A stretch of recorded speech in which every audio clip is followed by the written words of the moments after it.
Hi guys, Assalamualaikum. Today I'm going to show you the elements of RCC building. Okay, so let's start.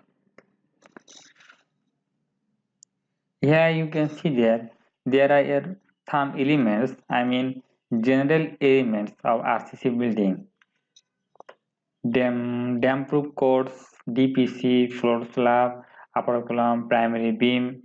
It is a primary beam and the beam which is just ejected from the primary beam, that is called secondary beam. That is this one is called secondary beam.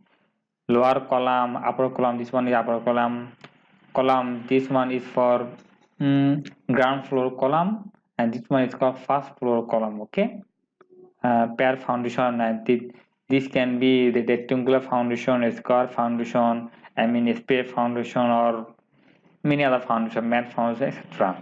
We will now briefly discuss about these elements. First of all, what is floors? Floors. In British standard, this one is called ground floor, but in American standard, the lowermost floor is called first floor. Okay, in British English, this one is called first floor and this one is called second floor. But here in Asian region, the lower floor we call ground floor. In Bangladesh, we call it ground floor, first floor, second floor, third floor, and more. Okay. Our next slide is about basement, floor, and wall. The floor of the basement of building is also called a cellar. This one is also called a cellar. The basement floor is either completely or partially below the ground floor. A basement can be used in almost exactly the same manner as an additional above ground floor of a house or other buildings. However, the use of basements depends largely on factors specific to a particular geographical area, such as climate, soil, seismic activity, building technology, and real estate economics. The concrete floor in most basements is structurally not part of the foundation. Only the basement walls are. Since warm air arises, basements are typically cooler than the rest of the house. In summer, this makes a basement damp due to the higher relative humidity. The walls surrounding the basement floor is called a basement wall. The basement walls can be regarded structurally as part of the foundation. The basement walls are shear walls which can resist lateral loads as well. Moreover, these walls are meant to be highly non-porous and water resistant. Our next slide is about column bracket. Column bracket is just come out from the column, also used for hanging or attaching lamps, bulbs, or other accessories, just like road signs. Our next slide is column capital. Column capital is an architectural element used for aesthetic purpose which forms the topmost member of a column. That means this is the capital. Drop panel. This one is drop panel, column, and slab. Drop panel are used to thicken the slab around the column in flat slabs to avoid punching shear. Since flat slabs have no stirrups, shears, which is resisted by thickening the slab around the column to increase the concrete in shear. Beams can also be used, but generally drop panels are preferred to avoid conflicts with the electromechanical works of the structure. Exterior column capital and drop panel. Okay, you can see that this is a slab and column. This one is column capital and then this one is drop and column capital combinedly used. Exterior and interior columns. Exterior column is provided along the perimeter of the building and interior column is just inside of the building.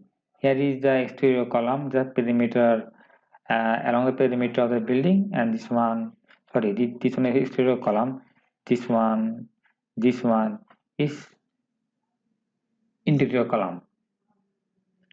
The column supporting the main structure of the building, usually which is called exterior column, usually in frame structure, the exterior columns are of extreme importance and bear the load of the building as well as resist environmental factors like wind, rain and other physical factors. Okay. And interior columns in frame structure support slab and beams internally. They cannot as susceptible to buckling and environmental effects as the external ones, but still are extremely important considering the safety and stability of the building. Interior columns can also serve aesthetic and architectural purposes. Flat plate. Flat plate, that means if the slabs and the columns are directly connected, that is called flat plate. But flat plate has many disadvantages. Okay, flat slab. For your convenience, I can say that if you use two-way slab, then you have to use beams. But in case if you use flat slab, then you do not have to use beam. Generally, flat slab with drop panel or column capital is mostly preferred. Okay, the flap is a two-way reinforced concrete framing system building slab of uniform thickness, the simplest of structural shapes.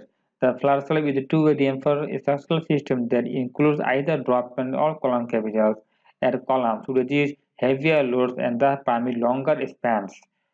Construction of flat slab is one of the most quickest method available. Lead times are very short as this is one of the most common forms of construction. Footing and pedestal. There are many kinds of footing like spade footing, stirrup footing, map foundation, which is included in shallow foundation, deep foundation, pile, friction pile, compaction pile, right? Many other foundation footings. Foundation is a whole system and footing is the element of the foundation. Always remember that. So in this picture we can see a rectangular footing which is in spade, which means spade footing, and strip footing is just positions along the perimeter of the walls. To distribute the load of the foundation on the soil, spade footings are installed below the building's foundation. This type of footing is continuous below the perimeter of the house walls, that means strip footings, and may be thickened or widened at the points where concentrated loads are applied, that means columns. These components are constructed from concrete and are often reinforced with rebar or steel to add additional support. Depending on the size and configuration of the building, the footers can be buried just below ground level or several feet below the surface. In cold climates, they are always placed below the frost line to minimize problems with concrete heaving that occurs during freeze cycles. This type of footer design is highly beneficial to builders and homeowners since they transfer the weight of the building of a large area. They have little risk of failure. Upturned beam. Though the use of upturned concrete T-beam designers created a naturally ventilated work space that employs the thermal mass of an exposed concrete ceiling. This concrete absorbs heat during the day and is purged at night by cool breezes. The term is usually used in concrete construction in parking structures, but here is how it works. The beam is above the floor it supports or a combination.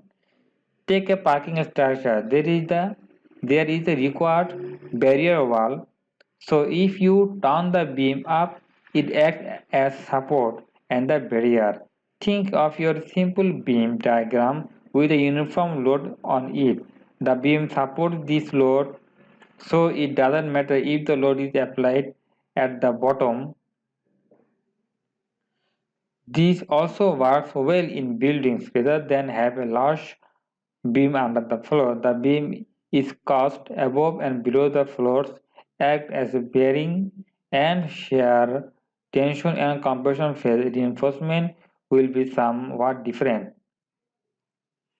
but beam cross section will be the same. Damp-proof course. Damp-proof course or DPC is generally applied at basement levels which restrict the movement of moisture through walls and floors. The choice of material to function as an effective damp-proof course requires a judicious selection. It depends upon the climate and atmospheric conditions, nature of the structure, and the situation where DPC is to be provided.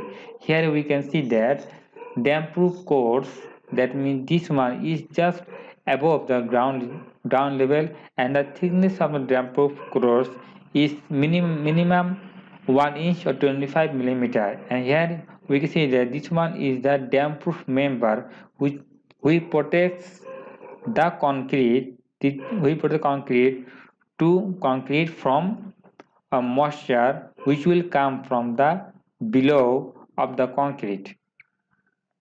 Okay,